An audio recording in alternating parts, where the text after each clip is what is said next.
Welcome into another episode of the ABR Roadshow. I'm your host, Jay Russell. I'm out in Pittsburgh, Pennsylvania. It's the home of the iconic Heinz ketchup. I wore the right colors, right? I know this city is all about black and yellow though, right? Go Steelers. I'm going into a place right now that's known for their flavor, Bella's. Let's check it out.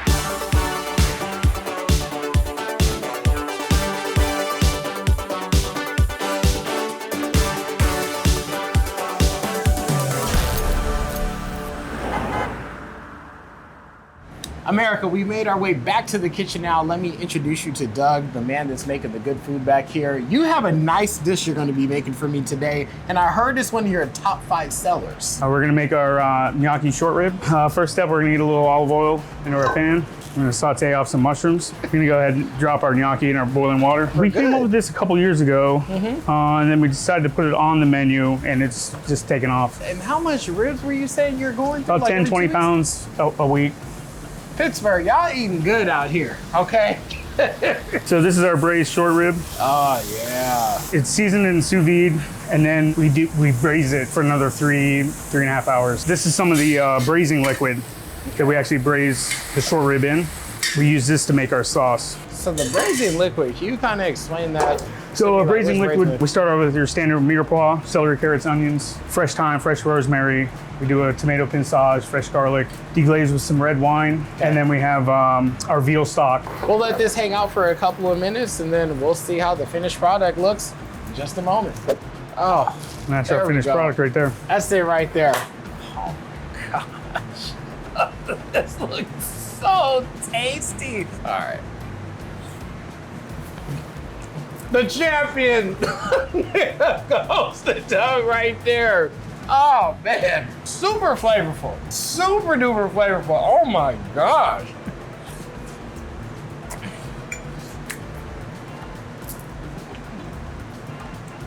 Doug is the man. I still gotta do my job. I actually have to go out there, try some more food, but I really appreciate it. This was so good. You got it. Oh man.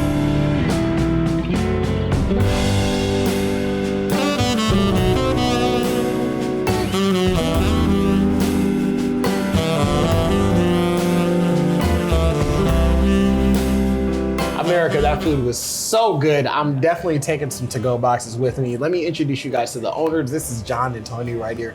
Now, I gotta ask you a simple question. Where did the name Bella's come from? Well, it started off as Delalo's. It was that way for a long time, and but my daughter's name is Bella, and we thought it fit with the place. And yeah, it was kind of a no-brainer. I want to know a little bit more about the history. And I know this started out as a grocery store, believe it or not, and then it turned into a restaurant. Go ahead and update America. How did it start from that and then come to this now? The original grocery store started over 35 years ago from the DeLallo family. They did a great job. And basically, I believe the hot foods and the prepared foods just started taking off more and more. So they figured, why not just go with the flow? So they closed it down as a grocery store and converted it to a full-blown restaurant. And Dave and his dad, John, basically took that and ran with it. And you know, Dave is a great guy. We were able to get into the place with him 6 years ago, and then 4 years later, we changed it to Bella's, and that's where we are now.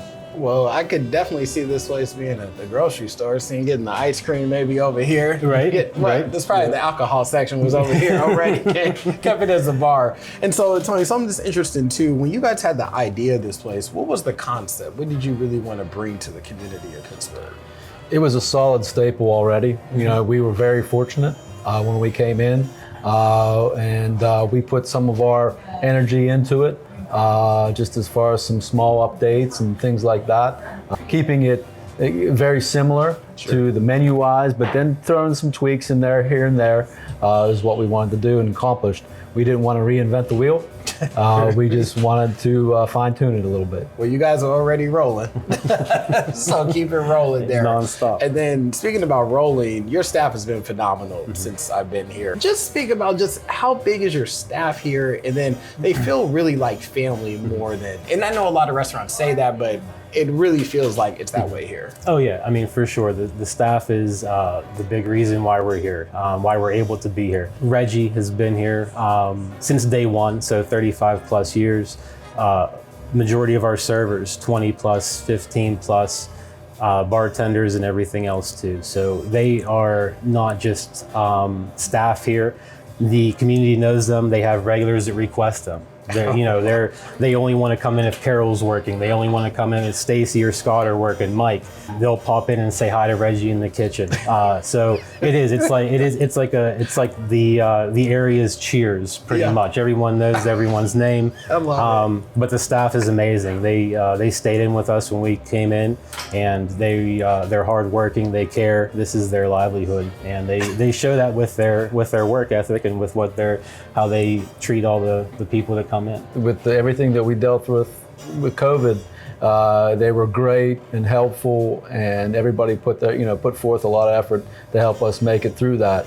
And a lot of places did, and we were very, very fortunate. John and I were very thankful for that. This community around here, how would you describe them, the people that come in here to eat? It's very eclectic. Okay. We have some older clientele, but we also are getting a lot of younger ones in too. And that's been a focus for John and I, trying to do some new trends with the menu to bring in maybe a little younger crowd. We're also a place that it's pretty cool because whenever you see on Friday or Saturday night, even Sundays, you have a 20 top reservation down the middle, and you can tell that it's 3 generations of family. So they come and they bring, this is a place where they make the reservation to celebrate a birthday, to celebrate an anniversary. They liked it enough to where they bring their kids bring their kids, and you can just see that go down the road. So that's what the area is about too. It's just, that's what made this place be able to stay as long as it has. Well, I could tell it's definitely special. Somebody left a comment on Facebook saying they had a surprise 75th birthday or something. Oh yeah, here. we I'm got like, Yep. I said, this poor old person just walking in like, I'm happy. But that's a good surprise though. That's what you want to see though. Yeah. Just on Saturday, we had a 90th birthday party, surprise party, and there were 60 plus people. They were all very quiet until she walked in the door, and she was definitely surprised, but it was a good thing. I would have loved to see her face. And then I know I'm in Pittsburgh, so I see you guys have some TVs there as well. So I know you guys are probably like Bengals, Browns fans. Oh, big time, yeah. Yeah. Yeah. I went to Raven. I wanted to get some good laughs there. I know if I walk out with a black eye, you know why. All right. This is the Iron City, it's the Steelers town here, so you can check out the game as well. Yeah, for sure. And they're kicking me underneath the table right now. And while you get something to drink, you can definitely get something to eat as well. Tell me, what do I have in front of me? In front of you is our chicken Marie. So basically it's sauteed chicken breast, and it's stuffed with jumbo lump crab meat, goat cheese, spinach, and it has a Madeira wine sauce on the top. Oh my God. A lot of flavors going on there. This is outstanding. So this is, and then you're talking about the crab meat in the middle there. Oh my gosh. Prosciutto, yep, it's a staple. Get out of here. sure. It definitely tastes good. All right. Next it's a simple dish, but it's also just a very, very popular good dish here. It's our veal marsala. Not very many people can do veal very well. We don't really pat ourselves in the back as much as we probably should, but our chefs are amazing. From the breakdown to the pounding to the cooking of the veal, it's a definitely a delicacy. Well, I definitely see it has my mushrooms on top of there too. And I was back there with Chef Doug and we was having a good time. You say he's a mushroom guy, so I'm a mushroom guy. So I could tell he definitely had a hand in this. Oh, yeah. And then I know we talked a little bit about the past, but looking ahead to the future, any plans that you have for the restaurant? Staying relevant.